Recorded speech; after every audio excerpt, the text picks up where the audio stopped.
Градоначалникот на град Скопје Петре Шелегов и еден од најважните личности во архитектурата и планирање на градовите во светот, данскиот професор Јан Гел, потпиша писмо со намери за соработка во делот на урбанизмот и просторното планирање, со што Гел станува инволвиран во работата на градот. Шелегов посочи дека секоја помош и совети од такви капацитети се добредојдени и токму затоа данскиот архитект на некој начин е инволвиран во работата на Скопје. Шелегов додаде дека формирано е посебно тело Скопје Урбан центар со цел да се дојде до решенија и онаму каде што може да се поправи состојбата со урбанизмот и урбанистичкото планирање да се поправи. Според него постојат и точки во Скопје кои бараат многу средства кои градот ги нема.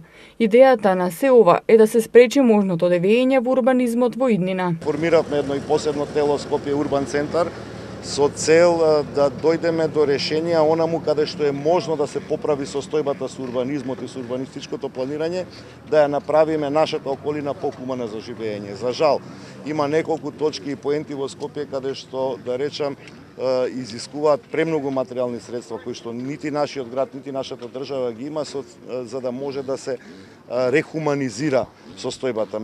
Идејата е да спречиме во иднина можно дивење во урбанизмот и да санираме она кое што може да се санира. Да, секоја помош е добре дојдена, да, беше присутен, знаете, во текот на минатата недела и советите кои што ги добиваме од таков тип на